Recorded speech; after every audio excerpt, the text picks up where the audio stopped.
Well, there we are now. Oh dear, oh dear. Hello, folks. Well, this is not quite the show I planned, but it is the show I've got. So there we are. Yeah, we're in pre-show mode just for a second. And I have to say that the last hour or so has been a nightmare. We had a major system failure on our Zoom PC, which is one of our main PCs to get people in and out of the show.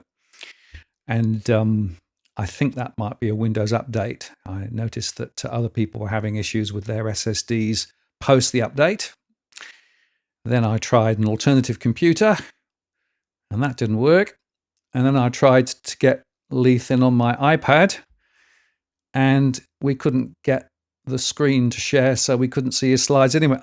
So anyway, we're gonna retake that on Friday. But I will come on and just do a brief show with just the thoughts that I've got with regard to what's going on, because of course it's a fast developing situation. So let's take the pre-show off. I should say the doggies are here, by the way. There you go. The doggies are still here, reliable as ever. At least they still work.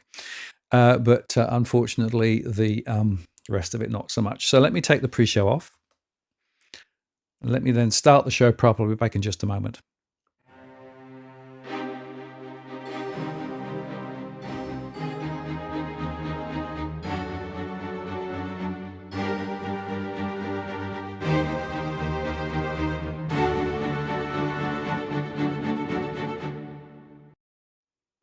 Well, good evening and welcome to this live stream on the 24th of March, 2026. It's Martin North from Digital Finance Analytics here. It is not my normal show this evening, unfortunately. As you may have picked up from the pre-show conversation, I had a last-minute technical issue with regard to the system here, the Zoom system in particular. And despite running around like a mad thing for the last hour or so, I couldn't get Zoom working with Leith. I had a chance to speak with him, so he's aware. I will record a show with him and put it up probably on Friday, but I will nevertheless just have a brief conversation now.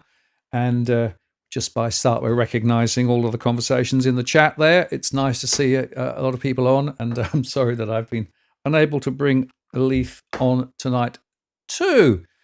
As Quickie says, better on than not. And yes, Quickie also said I never update Windows. Well, unfortunately, this particular update was a mandated update from Microsoft.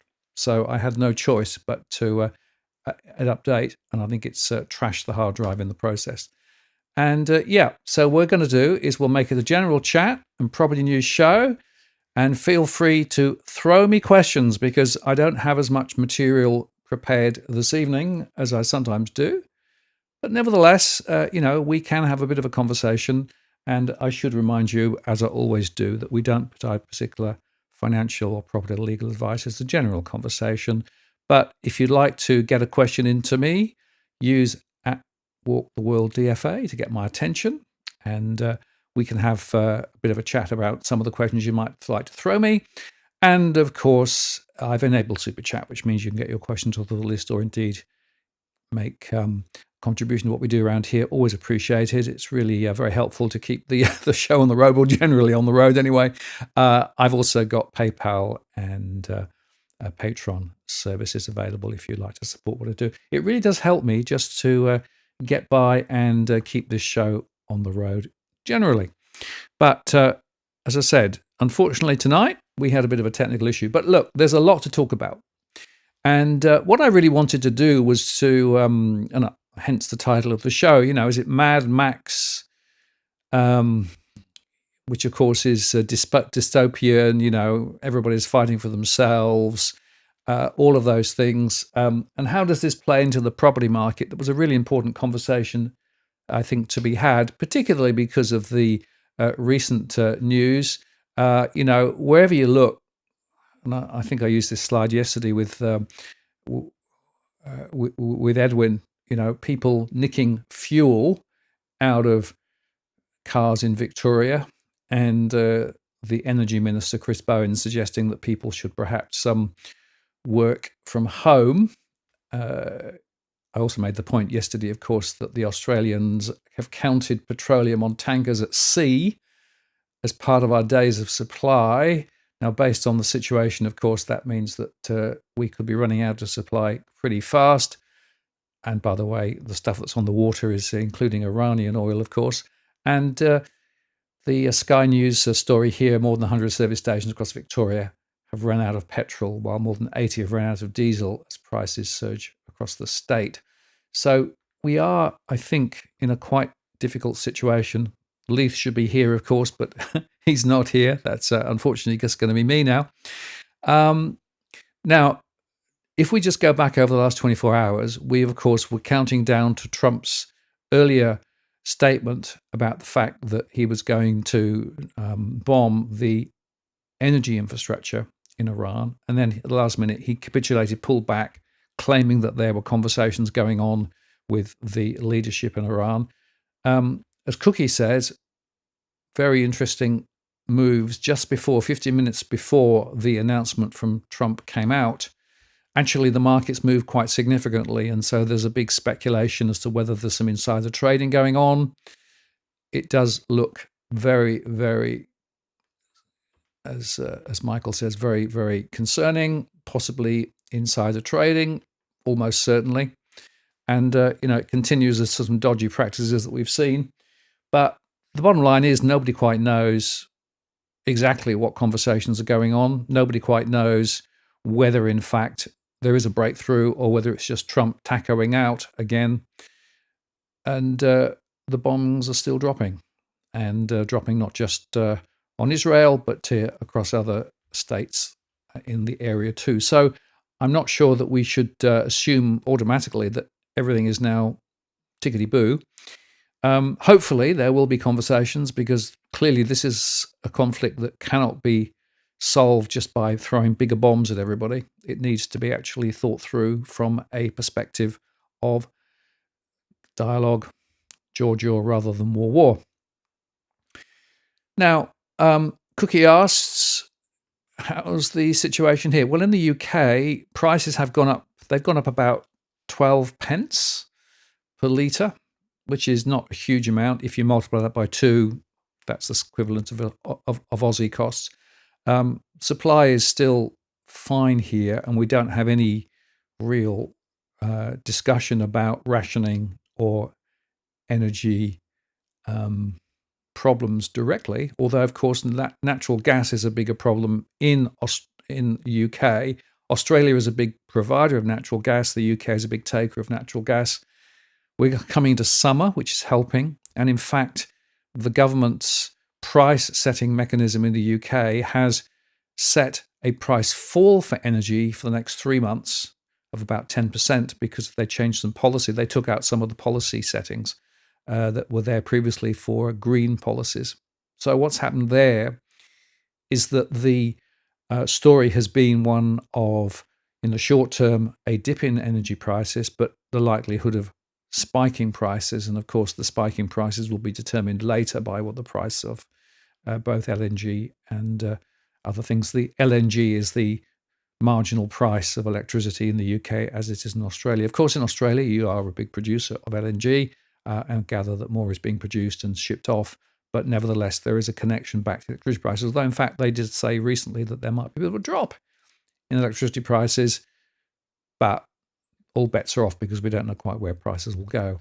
And just to say thank you very much for the contribution to the hard drive fund. Yes, very much appreciated. I think we're going to have to probably get a new hard drive here.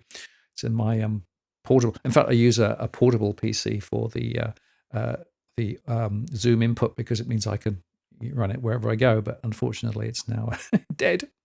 Well, maybe I can undead it if I can find a way to uninstall the Microsoft update. We'll see. But I thank you very much for the super chat. Really helped. And everyone's now recognizing that Victoria, New South Wales are out of diesel and petrol. Many are, yeah.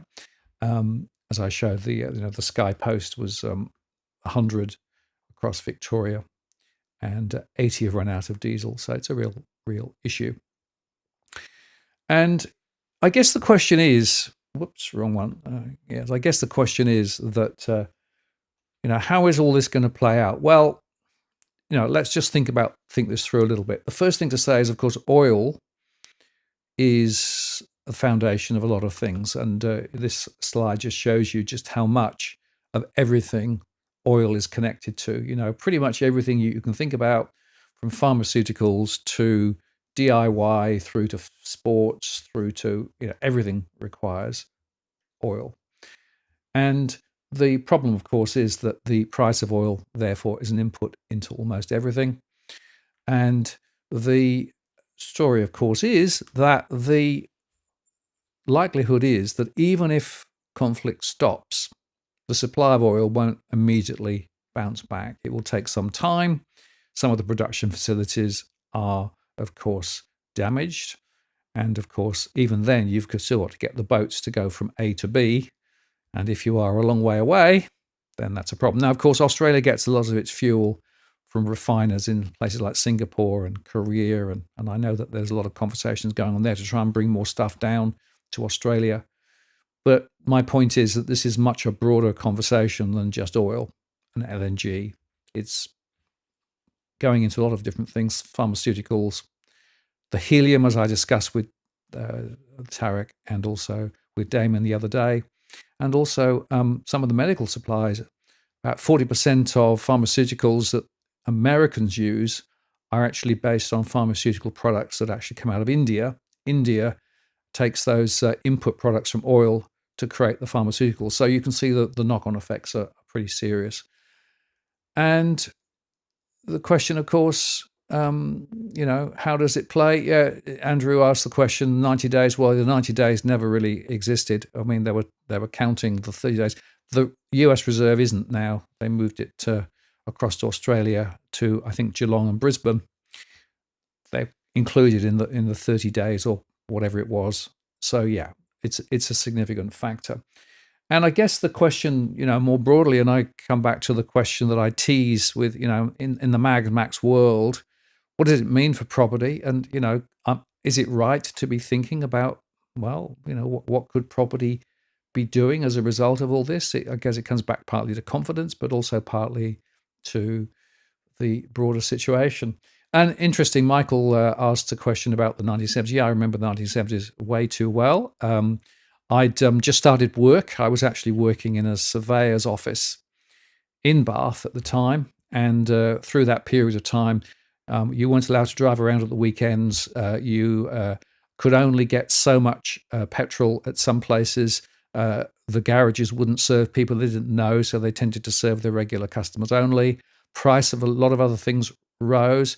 Sugar, for example, got in very short supply at that time as a result of the knock-on effects. And inflationary pressures, of course, lasted for close to a decade. And we even had things like inflation accounting. So people would actually each year inflate the value of assets by the amount of inflation. And so there was a huge issue. And, pay rises 10, 11%, chasing very, very high cost of living. Inflation, of course, also reflected in very high interest rates. And high interest rates, of course, is another killer as well. So it was very painful. And I'll be honest, I don't think the UK economy really ever recovered from the significant disruption to manufacturing and other things back then. And it got to the point, if you look through the 80s and the 90s, the UK economy morphed into sort of more financial services related and those sorts of things. But effectively, it was the end of manufacturing. It was the end of being self-sufficient. And we became more and more part of the global economy and reliant on those trade routes and relying on international and the neoliberal philosophy, as I discussed with Robbie earlier in the week, absolutely everywhere.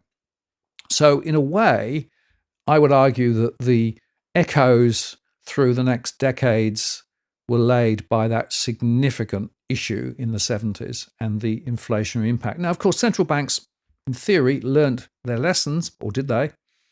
Because, of course, they've been quite keen to try and keep interest rates under control and inflation under control. But now, of course, the question is, can they do that? And I think it's going to be a very important point. And as Quickie says, when you think about it now, maybe food transportation will become an issue. And all of those things together just created, a significant pressure back then. We had lots of food shortages, lots of things that you couldn't get in the shops for months and months and months. We got through it. We also, of course, then had industrial action. And one of the things to notice was that earlier on we'd had strikes in the electricity generation industry because the miners were actually involved in some of their work too, and were actually restricting coal to the power stations that were then coal based. So there was a whole series of events in the 70s that really created a lot of pressure and a lot of difficulty.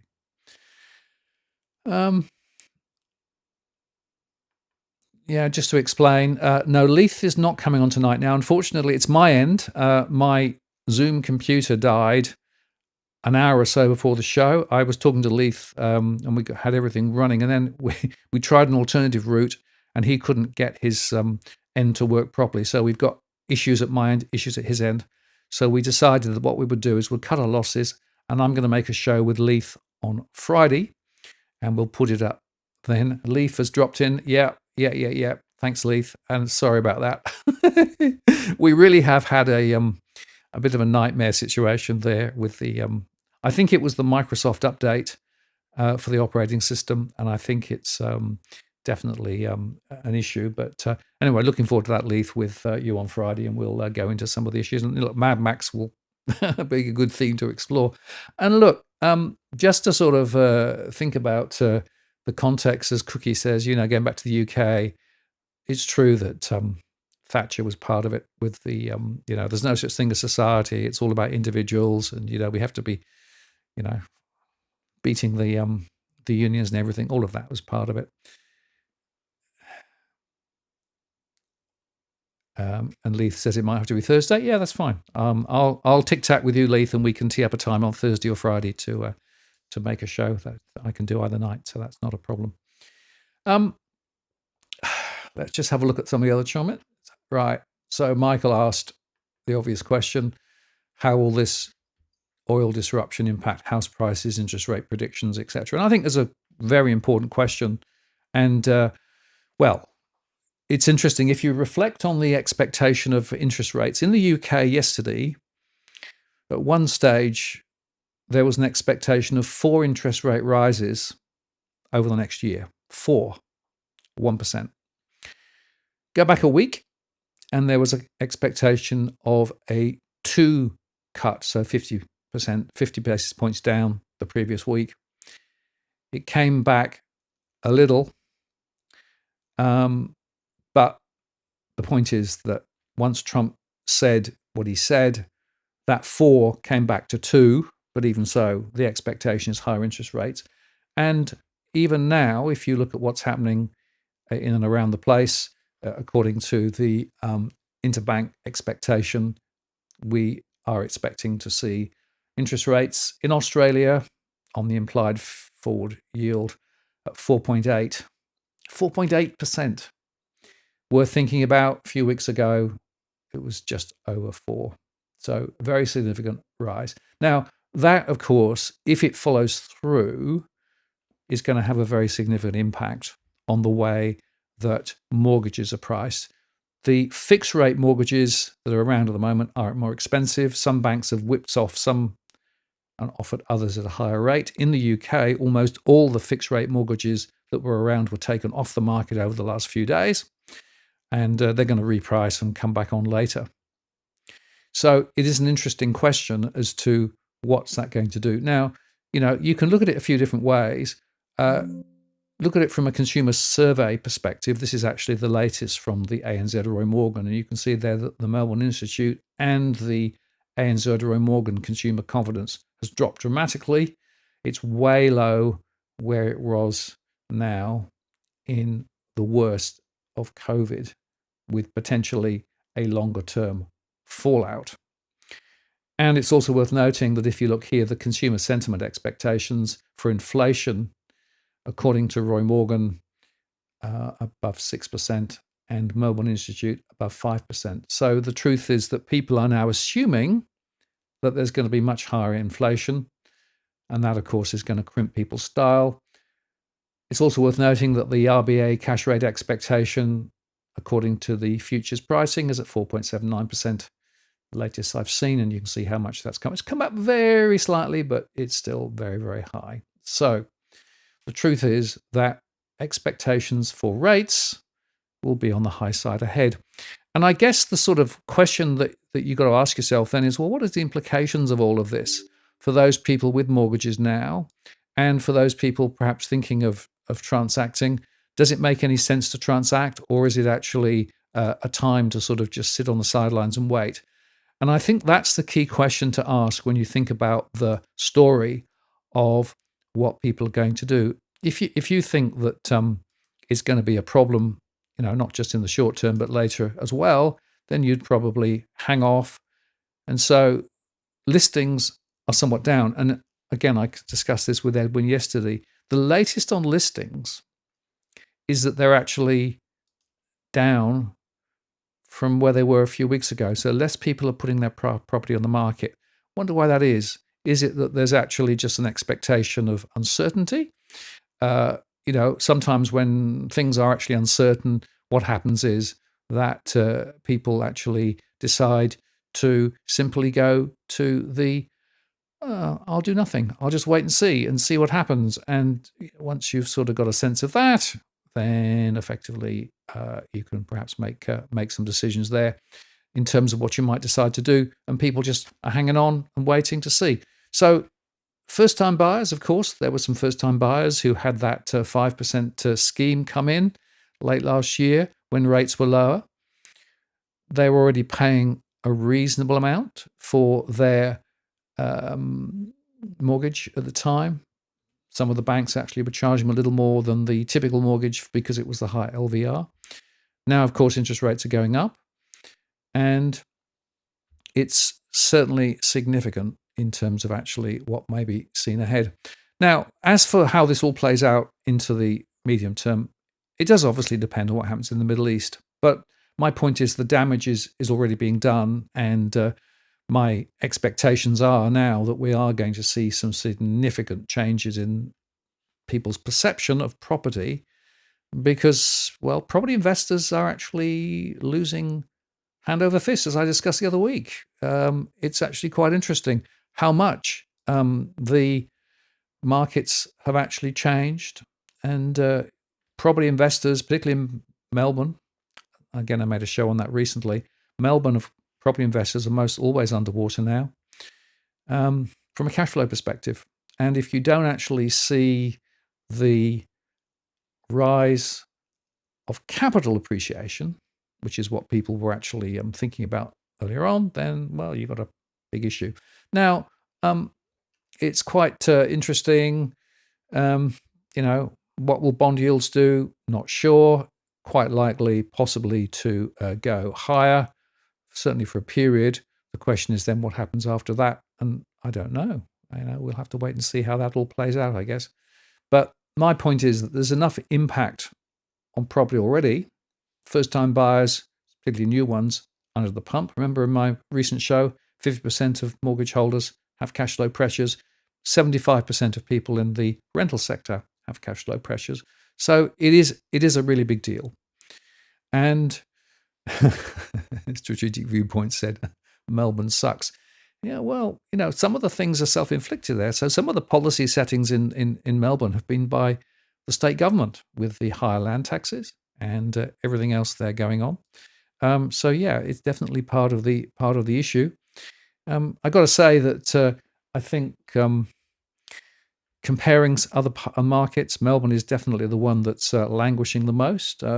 Prices in Sydney are a little weaker, according to the latest from CoreLogic. So it does seem to me to be a little bit of a factor. Now, Peter made the point, CGT incentives to apply for new home construction only may be increased 75%. Watch how quickly opportunity investors of all categories pivot. Yeah, well, that could well be. If they do make changes to the CGT in the May budget, remember, of course, that the May budget now Chalmers is holding out as a reforming budget of some sort, although we'll see how reforming it actually is in practice and to what extent they're going to have to put taxes up, because I think they will, because taxes are not covering the increased government spending.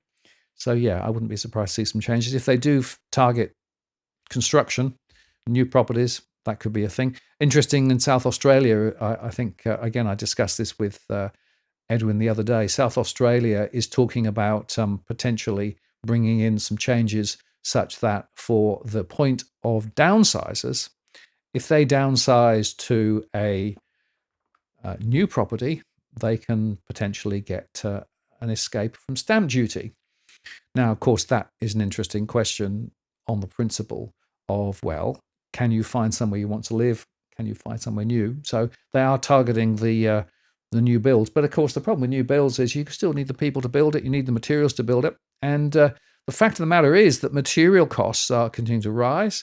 And in fact, wherever you look, this one here from Reese, pipe and fittings up 36%, corrugated storm pipes up by 31%, and PVC pipes and fittings up by 28.5%. So you can see here that building costs are rising substantially, and that makes it harder and harder for people in the building construction sector to actually make any returns. Now, how this all plays out, not really quite sure. And, there are lots of uncertainties. One of the indicators, I suppose, we can look at it are the bond yields and what's going on there. And I'll just show let's show the Aussie 2-year here. Okay, so the Aussie 2-year is now come back a bit, but it's still at 4.688%. The 10-year has come back a bit, but it's still above 5%. So that shows you that, the markets are still pricing in further price rises, which is going to put more pressure on pretty much everything, even now. I make the point, even in the US, rates have come back somewhat, particularly after Trump's discussions yesterday. You can see there the 2-year was actually dropped back to 3.8, and the 10-year was down to 4.3. In the UK, it's pretty disastrous, really, with what we're seeing there, insofar that the UK has tended to have higher rates. And you can see there that there was a very big spike up to about 4.7%, down to 4.4 now, which is the 4.7% is close to where the Truss story was. The 10-year and the 10-year is just below 5 now. So you can see there. So higher interest rates. So one of the factors in all of this, higher interest rates, higher costs, etc., etc.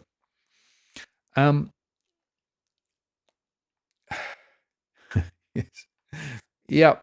Sorry about the issue. As I explained a little while ago, I'll just say again, Leith isn't on tonight. Unfortunately, we had technical issues. I couldn't get the connection working properly. So I'm scheduling to record with him later in the week, and we'll put a show up then. So keep an eye out for that. I do apologize, but I'm just covering some of the high points in this rather truncated show, seeing as I don't like to miss the 8 p.m. Strategic Viewpoint says the UK economy is a basket case. It's pretty much, actually. Yeah, growth very low. The inflation rate still above where it should be. The Bank of England was expected to cut rates, but now expected to lift rates. So all of those things are actually playing in.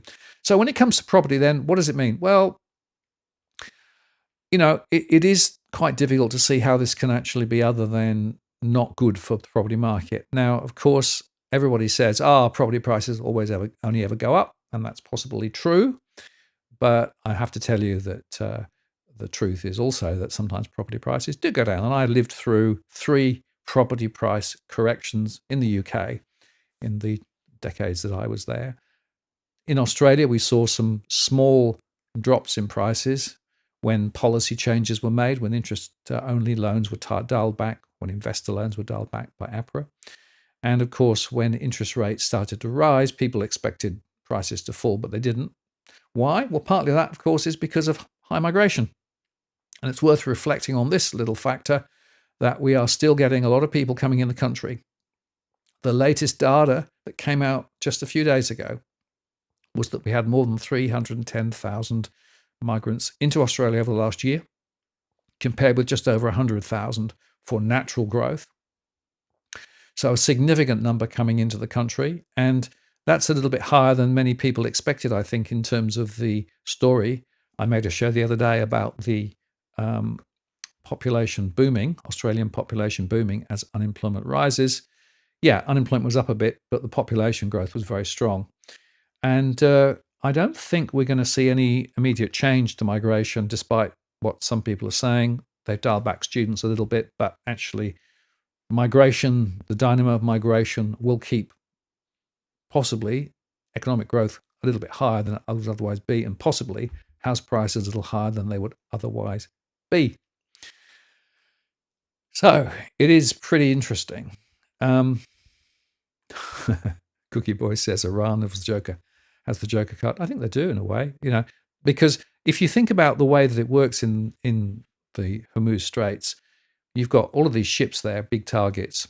You've got warships in and around the place too, and you've got relatively cheap drones and other defense mechanisms that you can throw, and you only have to hit a few, and you've actually won. So yeah, I think it's definitely going to be not the way that the US would have thought initially, I think.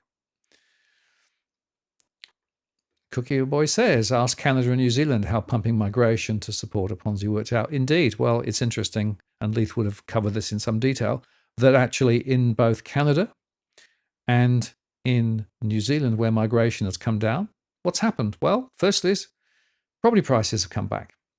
Second is rentals are down. And so you can see there that it is actually migration, which is one of those things which are stoking prices. So if migration is dialed back, it tends to follow that house prices begin to adapt and fall. So I don't know quite how this is all going to play out. Don't know how long the Iran thing's going on. As we've got a comment here. We don't know how many interceptor missiles they've got. And they've got quite a few probably, and they've got some boats and other mines and bits and pieces. So they've still got. Remember, they've prepared for a good number of years to make this really hard to deal with. And as Strategic Viewpoint says, that maybe they'll just charge a big toll for people to get through as well. That could certainly hurt. And the chances are that however this is shaken out, it won't necessarily be to the advantage of cheap oil. So we'll see how that plays up. Unemployment rates did rise, as Cookie asked, both in Canada and in New Zealand. And of course, the momentum in the economy eased back as well. But I guess it's a trade-off, isn't it? As Cookie says, yes, they have lots of drones. They do still have lots of drones. And I know that the Americans and Israelis claim that they've bombed the factories. Well, they've bombed some of the factories. Have they bombed all of them? Who knows? We'll have to wait and see how that all plays out. But it is quite interesting. Now, I want to come back to the Mad Max sort of theory, because effectively Mad Max was predicated on the idea of societal breakdown and, everyone looking after themselves and not trusting the politicians or anybody else to look after interests. So, everyone for themselves. Now, I hope we don't go there, but my thought is that we've got the situation, to be honest, where a lot of the signals from politicians, which are everything's fine, we'll deal with it, don't panic, seems to fly in the face of what some people are thinking and doing. As I mentioned earlier on, petrol's been siphoned out from petrol tanks in some Victorian places. And the question is, will they hold it all together, or will things start to fragment? Now, I don't know the answer to that question. But in the context of that question, the idea that property prices will continue to majestically rise higher seemed to me to be a bit far-fetched. We know that listings are down, as I said a little while ago. We know that some vendors are looking to sell quickly and are prepared to adjust the price accordingly because they want to go to cash. And so all up, the chances are that we are going to see a little bit of ruction in the property markets. I discussed my scenarios the other day, and there is a scenario where things go pretty much sideways or maybe slightly higher. But there's another scenario that says things could fall. Remember that prices relative to income are very high.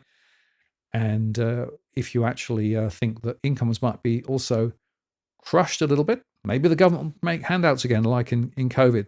But it seems to me we're in this sort of foothill, like in the foothills of COVID. We didn't know how it was going to play out. I think we're in the same situation here. I don't think we've got peak problem yet. I think peak problems are to come. So that's a way to think about what may be happening in the property sector ahead. Yeah, hello. Thanks for dropping in. I have to explain that Leith isn't on. I couldn't get that to work. I've got a technical problem with my main computer, and Leith also had an issue at his end, just trying to get the slides to work. So we're going to make a recording and put it up later in the week. So it's just me chatting a little bit loosely with some of the comments. So feel free to throw your questions, comments in if you'd like to continue the conversation. I will make the point that, of course, this article here from Elizabeth Knight said sellers are flooding property market, but buyers aren't biting bait. And that's because some buyers are hanging out, thinking prices might go lower. Pricing, of course, is also predicated on mortgage costs. Mortgage costs are going up. Therefore, the ability to be able to get a mortgage might be a little bit difficult. And just to mention the R word again, as I highlighted yesterday with Edwin, well, the RBA has warned Chalmers of an impending recession. It's not baked in, but it's possible. Jim Chalmers has been given a stark warning by the Reserve Bank that a recession may be the only way to drive inflation out of the economy after the bank board split to support a second successive increase in the official interest rates amid growing uncertainty over the global economy due to the war against Iran. So 4.1%. And as I said before, rates could go higher. Bullock said that high petrol prices would add to inflation, but they were not the reason for the rate hike. So already in the economy in Australia, there are inflationary pressures bubbling along. And she cautioned that inflation could push even higher without action. Inflation was already too high, reflecting the fact that demand is outstripping supply. So back to this issue of overheated economy.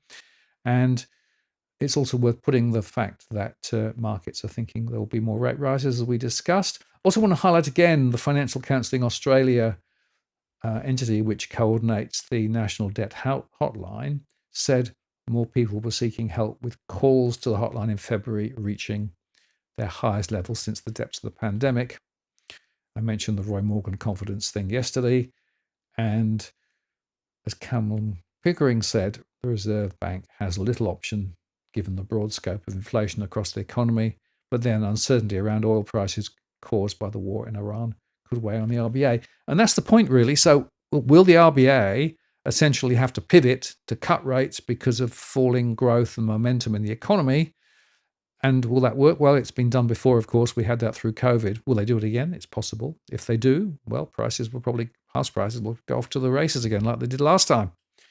I wouldn't be surprised to see government intervention as well. Let's find, JobKeeper or HomeKeeper or something, another program to try and help. But the point is, if that happens, then prices could go higher rather than lower. So my point is, scenarios are the only way to think about this. Nobody knows how this is going to play out.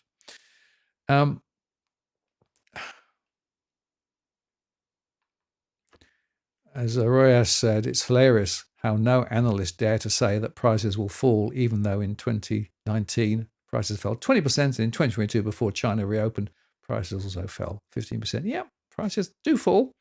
But of course, people don't like to believe that. Prices double every 7 years religiously, people think. But unfortunately, that's not really true. And look, the fact of the matter is that it won't be the same necessarily in all places. So, Perth has been very strong, although prices are not growing quite as fast as they were previously. Melbourne, very limited growth in recent years, but I'm still not sure we're going to see significant growth. Up in Queensland, there's still some momentum there, but again, it looks like it could be easing back. And South Australia has been very strong. In fact, South Australia has been one of the strongest. But again, we could see some changes there. So again, you have to really go granular, look at houses versus apartments and all of those things. It's all part of that bigger picture. So it is an interesting question how all this will play out. And Smooth Operators just dropped in. Hi, Smooth. Yeah, well, nice to see you in. To explain Leith, unfortunately, we had a technical issue. We couldn't get Leith in tonight, so it's just me. So I'm just freewheeling a bit tonight with some conversations around property and around the question of will rates go up, will rates go down, will prices go up, will prices go down, and linking it back to the broader issues of the war and the fact that, well, a lot of it is not looking flash. Cookie Boy says, I think we're in a lot of trouble once we get inflation figures for this current shit show. I think we're going a lot higher. All depends on this war. Yeah, well, it does. It does depend on how this is going to play out. But, we're already seeing inflationary pressures building through the supply chains. And just to think about one simple example, fertilizer. Fertilizer is now harder to get. Supplies are more limited. That means that the farms potentially will be less productive, or they will grow different types of food products this cycle.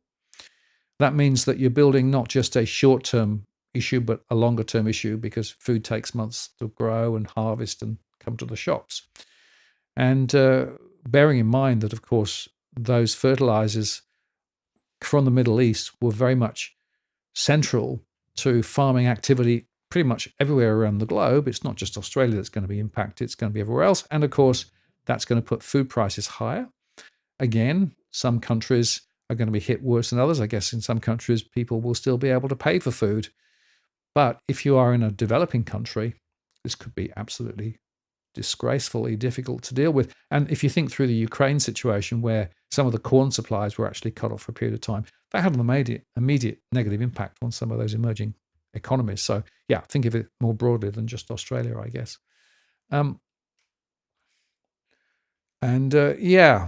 Interesting question. Can you get a soft landing following interest rate hikes? It's difficult to do.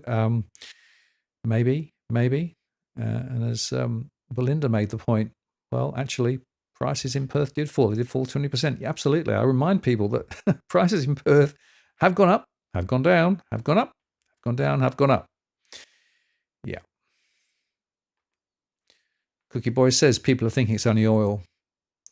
It affects a lot of products. It does. And the hydrogen story and helium story in particular, is fascinating, because helium, of course, is used in the production of semiconductors, for example, cooling in data centers. So helium is a byproduct from the refining going on in the Middle East. So without helium, will the data centers work? How does that flow into AI? I mean, the more you unpick this, the more you realize that this is a big and complicated picture that's going multiple directions.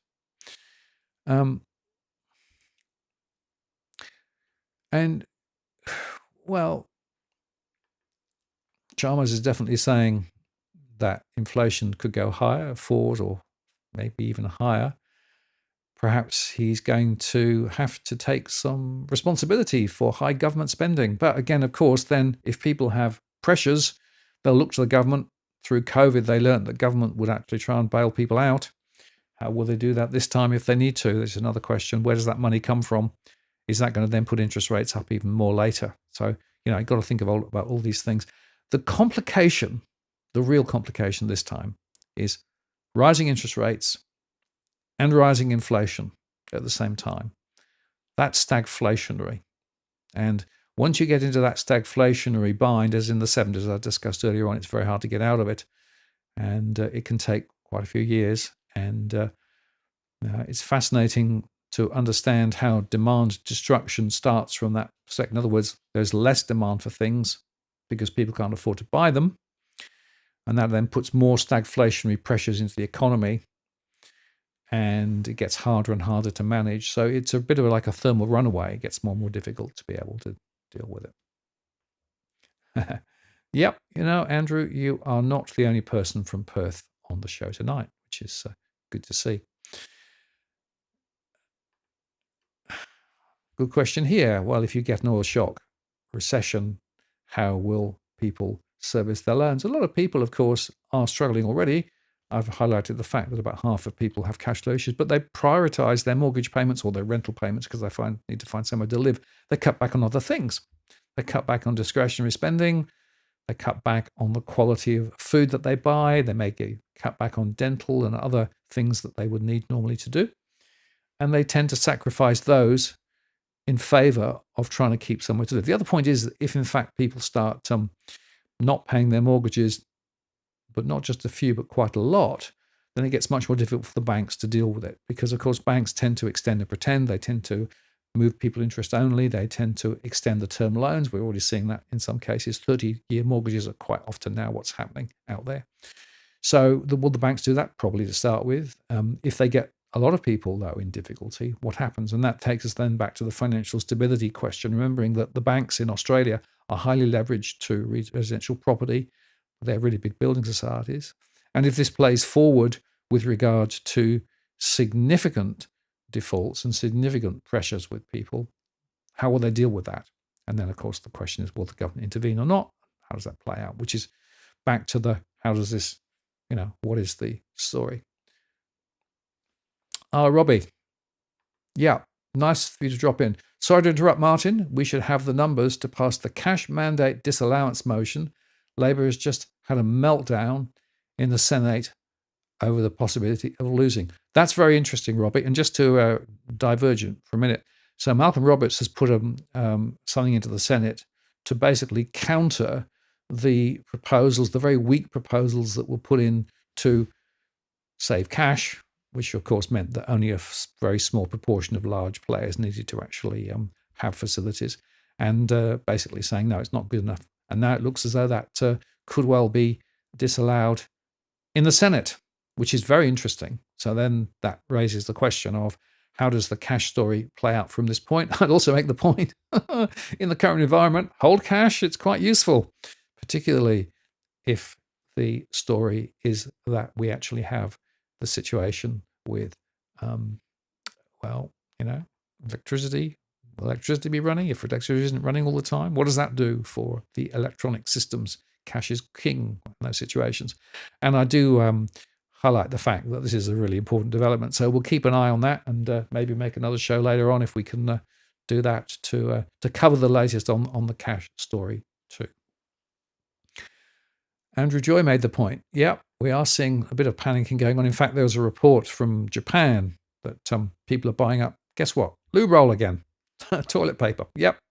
It's the toilet paper madness that was around through COVID as well. So let's hope that people don't buy more than they need, but I think they probably will, because people, when they have lack of confidence in the government, will tend to try and look after themselves. As Cookie said, never get rid of cash. It's a backup for when technology shits a brick. Yep, I agree. And Robbie's made the point. Labour is playing dirty tricks, trying to avoid a vote. So there you go. Yes, well, they will do that, won't they? When they're actually up against the wall, trying to find a way forward. Yeah. And Robbie was on quite recently, actually. So, yeah, we'll get him on again at some point. But he was on quite recently. So once I get my computer fixed, emergency question at the moment, how on earth do I get my computer to work? Which, of course, is the main question at the moment. So I want to just make the point, very interesting. Australian property is a textbook example of the Cantillon effect. Foreign money flooded in, making everyone rich. And now that it's run out, everyone falls into poverty. I think that's exactly right. So, yeah, the international flows into Australia have been one of the things that have supported property and, of course, the broader economy. If that changes, then, you can hear the sort of the slurping out of the money, and that means that the flows of cash go into reverse, and that means that that can have a significant negative effect. Yeah, it's worth looking up the Cantillon effect if you've not studied it. I made a show some time ago about that, which is quite interesting. And yes, interesting. Cool Lad made the point that the bus is now packed. Used to be almost empty. People were using public transport. And what about electric vehicles? Yeah, well, for as long as you can charge them, probably good. What happens when electricity itself is a question? Remember that the marginal generator of electricity is gas. And as Jeff said, there's some hoarding going on at the moment, the local Aldi. So yeah, unfortunately. Cookie's boys advice, get rid of unnecessary subscriptions and sit down and do a budget. Yes. And I also think it's worth noting, Cookie, good point. Free trade agreement. Of course, the Euro free trade agreement was signed today. Whether it's a good deal or not depends on who you talk to. But it is fascinating that there were a number of industries complaining immediately about how unjust and unfair the trade agreement was and how it will impact them negatively. Logan's made the point. Sunshine Coast since Friday. Good luck finding diesel.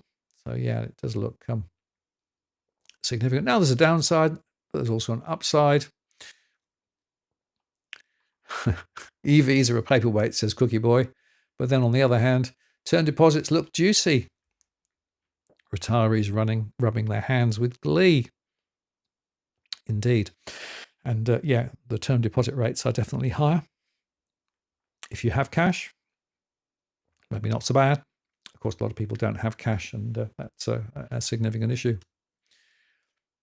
As Tony Lacantro said, sandbag your finances. Yes, indeed. Well, I've got Tony coming on next Tuesday. In fact, assuming the technology can be fixed by then, hopefully it will be. But yeah, we'll see how that comes out. And of course, Tony has been warning about some of these things for some time, and therefore sandbag your finances indeed.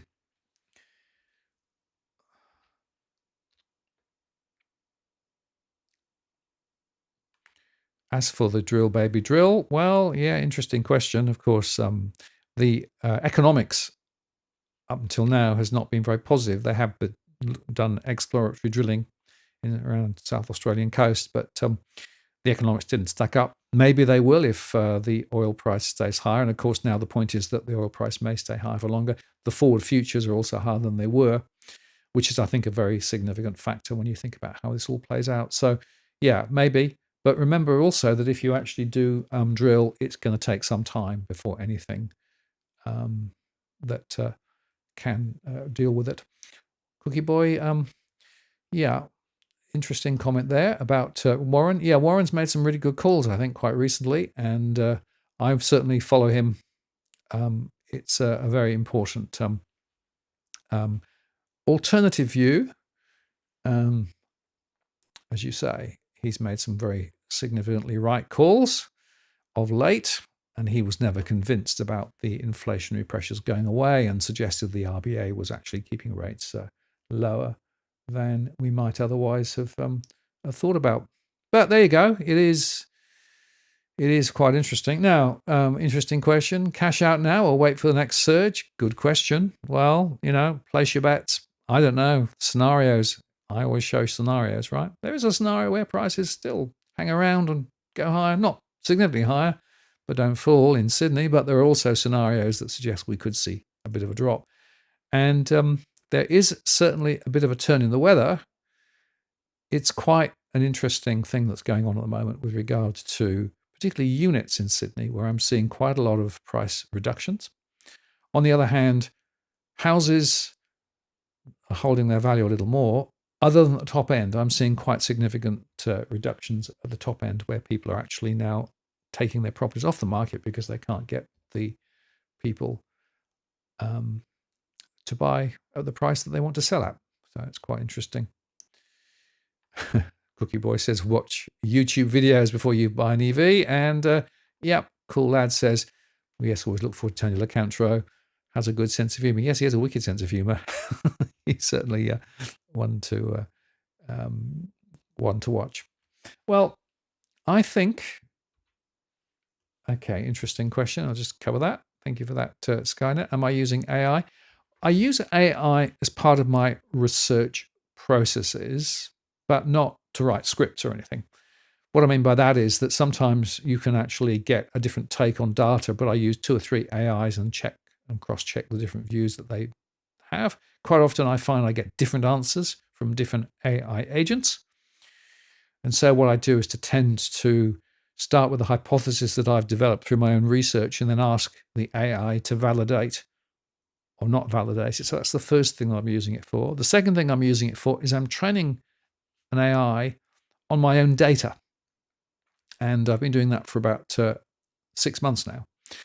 And I'm starting then to see whether it actually can tease out insights from the data set from my surveys that I might be missing. So far, hasn't come up with anything useful, but I'm still training the data, and we'll see whether ahead there is actually more to come there. It could be quite interesting if that's... Oh, and by the way, come back to the transport issue. Cookie says the Sydney trains are definitely more busy during the morning peak, and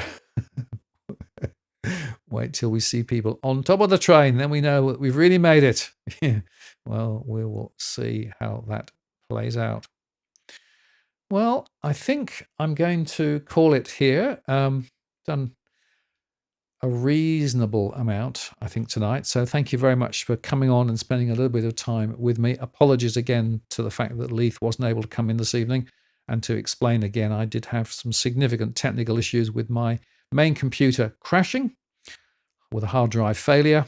It's an SSD. And it looks to me as though the recent update from Microsoft might be part of the problem. So I've got to try and sort that out now. Not sure how I'm going to do it, but we'll have a go. Leith is going to make a show with me later in the week. And hopefully we'll be able to get everything sorted out in some way or other so I can get my audio and visual systems working appropriately to be able to actually bring video from Zoom in. It is technically a little challenge because, of course, it's part of the big setup here. Just to remind you, this is the complete setup. And you can see there that the computer, which normally has Zoom on, is nowhere to be seen. It is completely dead. It's defunct. In fact, it's annoying because it boots up okay and then crashes directly afterwards, which is a very annoying thing to try and troubleshoot. So I'll just have one last look at the chat here and see what else. Yeah, interesting. Michael makes the point, who's going to pay in yuan? Good question. And Cookie Boy says, night all. Thank you very much for coming in, Cookie, and spending some time with us this evening, particularly tonight. Thank you as well. And Michael says, you should do more Q&As. Yeah, I will do more Q&As if that's what you'd like. SSDs are normally very reliable. They are. The trouble is that actually there was an update, a forced update that Microsoft pushed, which seems to be actually killing SSDs. So I think that's the problem. I've got to find out a way of sorting it out. Belinda says, I appreciate your work. Thank you so much. Well, I'm glad you do. I'm going to continue to make shows and keep things going. Mr. Bill said it stuffed up his operating system. Yeah, well, it's definitely stuffed up mine. Mr. Bill says, yes, it's Windows, indeed. And Ryan says, thank you so much. So that's it. Thank you very much for spending time with me this evening.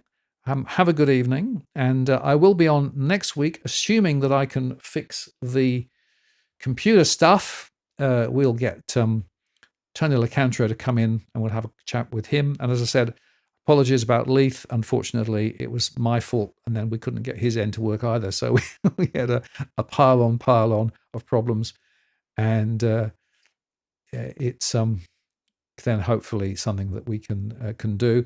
And interestingly, yes, in theory, yes, but the trouble is, can I get the computer to boot up long enough to be able to make the rollback? That'll be what I think needs to be done. Interesting. Cookie Boy says more Q&A shows. Okay, yeah, well, we can do more Q&A shows. Let's book more Q&A shows in,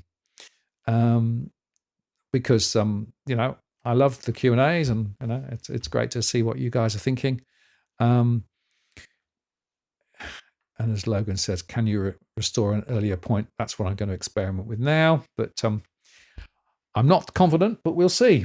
Who knows? Anyway, thank you very much for spending time with us this evening. The doggies are not in their basket.